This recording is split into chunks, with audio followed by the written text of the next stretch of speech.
Okay, imagine this. You walk into a room full of professionals. Maybe it's a work event, maybe it's a conference, maybe it's just a fancy office party. And someone, a stranger, walks straight up to you, smiles, and says, "So, what do you do?" What happens in your brain right now? For me, full system crash. Blue screen, Windows is shutting down. Exactly. Like suddenly you forget every word in English, every word in any language. You know what's funny? I speak English every single day, but in that moment, nothing. I'm just standing there smiling like a confused emoji. And here's the twist. It's not because you don't know English, it's because you don't know what to say in English. Those two things are completely different. Yes, so different. And that is exactly what today's episode is about. Networking phrases, professional English, the exact words you need when it actually counts. Hey, welcome back to FluentLife English. I'm Liam. And I'm Amelia, and this is the podcast where we talk like real people, not like textbooks. Today's episode is B1 to B2 level, so the language is a little richer, but don't worry, we'll keep it natural and clear. And before we jump in, today's comment question. Just one sentence. Ready? Ready. Write this in the comments. The hardest thing about professional English for me is... Keep it short, keep it honest. We actually read them. Unlike Liam's emails, which he does not read. I read the important ones. Eventually. Why professional English feels so hard. Okay, let's start with the real problem. Because a lot of learners think, I just need more vocabulary. Right. More words, more phrases, more lists. But that's not it. Here's a better way to think about it. You know those phone moments when you have 47 tabs open? Oh no, I feel personally attacked. Exactly. Each tab is a different worry. Is my grammar correct? Is this too formal? Am I pronouncing this well? Do I sound strange? And while all those tabs are loading, the actual conversation is happening without you. Exactly. Your brain is full, and the words just don't come out. So the solution isn't more grammar. It's having ready-made phrases you trust, phrases that just live in your mouth. Yes, like muscle memory. You don't think about it, you just say it. That's such a good point. In networking especially, you say the same kinds of things over and over. Nice to meet you. What do you do? How did you hear about this event? Same situations, same phrases. So once you learn a few strong phrases, you stop thinking. You start talking. And that confidence, people feel it. Which brings us to a word I love, rapport. When you build rapport with someone, you create a comfortable, friendly connection. Like, you just click. Right. Rapport isn't about being perfect in English. It's about making the other person feel relaxed with you. And guess what? The right phrase does that instantly. Way faster than perfect grammar ever could. The 3 moments that matter most. Okay, so let's get practical. There are 3 moments in any professional conversation. Just 3. And if you have phrases for each one, you're good. 3 moments. Not 20, not 100. 3. Moment 1, the opening. When you first meet someone. This is where most people freeze, because they think they need to say something brilliant. You don't. You really don't. Here are your phrases. Ready? It's great to finally put a face to the name. I've heard great things about your work. What brings you to this event? That last one is magic, because it gives the other person something easy to talk about. And while they're talking, you're recovering. Buying yourself time. Smart. Okay, moment 2.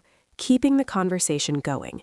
Because the opening goes well, and then there's silence. That dangerous silence. Oh, the silence. It feels like 10 years. It's actually 4 seconds, but yes, it feels like 10 years. Here's what you say. That's really interesting. Can you tell me more about that? How long have you been working in that field? What does that look like on a day-to-day basis? See what those phrases do? They ask questions. And questions are your best friend in networking. Because here's the truth. People love talking about themselves. It's a universal fact. You ask someone about their work, their eyes light up. Even accountants. Especially accountants. No offense. And moment 3, the exit. How do you end a conversation without it being awkward? This one is so underrated. People don't practice the exit, and then they just slowly back away, like a confused crab. The confused crab exit. We've all done it. Here are your exit phrases. It was really great talking with you.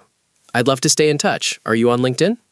I'll let you mingle. Enjoy the rest of the event. That last one is so smooth because you're actually doing them a favor.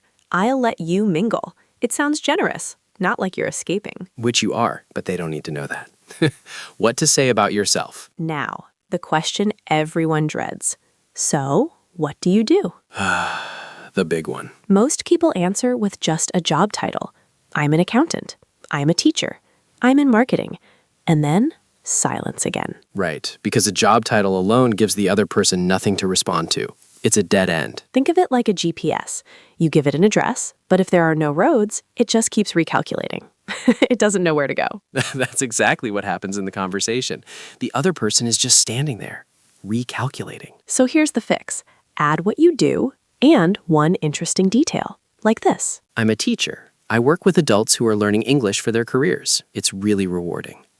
I'm in marketing. I help small businesses grow online, mostly through social media. Do you hear how much more interesting that is? Same job, totally different energy. And the word I want to introduce here is concise. When something is concise, it's short and clear. No extra words, no long explanations. Your professional introduction should be concise, under 30 seconds, clear and memorable. Because in networking, less is actually more. Leave them wanting to ask a follow-up question. That's the goal. And if you're not sure how to describe your job in English yet, that's okay. Practice it. Say it out loud in the mirror. Say it to your cat. Say it to your houseplant. The plant won't judge you. Zero judgment. Excellent listener. Okay, Liam, debate time. I want to talk about something people actually disagree about in professional English. Oh, I love a debate. Go ahead. Here it is. Should you be very formal in professional English, or is it okay to be warm and casual? Ooh, okay. I'm going formal because professional settings have rules.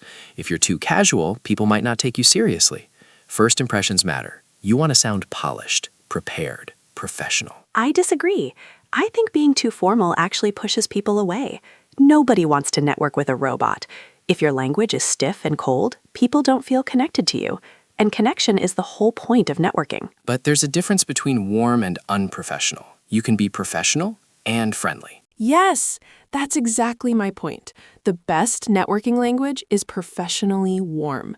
Not formal, not casual, somewhere in the middle.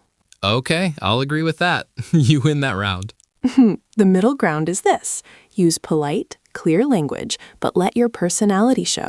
Say, that sounds really exciting, instead of, I find that quite impressive. Both are fine, but one sounds like a human being. And honestly, in most modern workplaces, warm and friendly is professional now. The super stiff formal style feels outdated. Unless you're in a very traditional industry. Law, maybe. Government. Sure, read the room. But as a default, warm and clear beats cold and perfect every time. Okay. One action. Just one. Are you ready? One. That's it. Doable. This week, write your professional introduction in English. 2 or 3 sentences.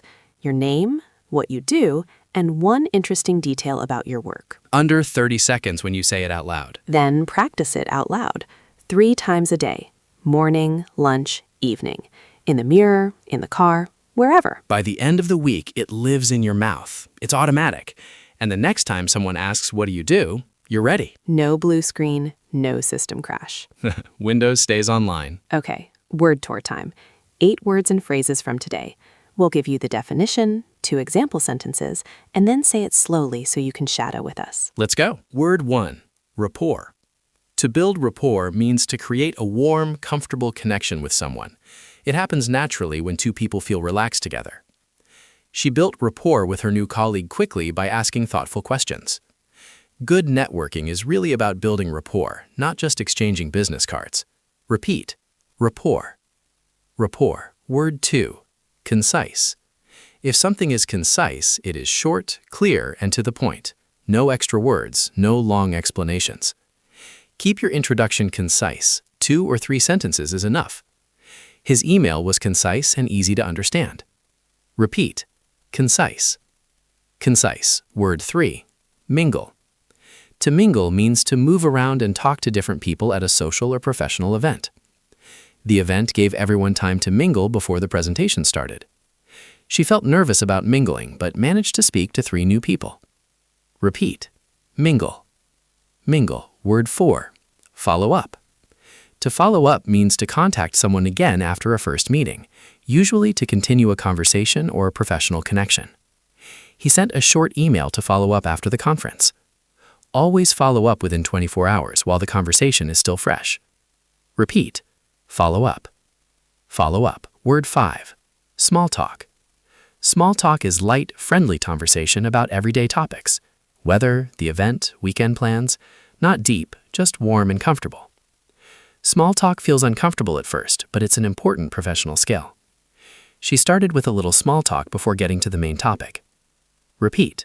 Small talk. Small talk. Word 6. Networking. Networking means building professional relationships with people who can help your career and who you can help too. It's a two-way thing. Networking isn't just about finding jobs, it's about building long-term professional connections.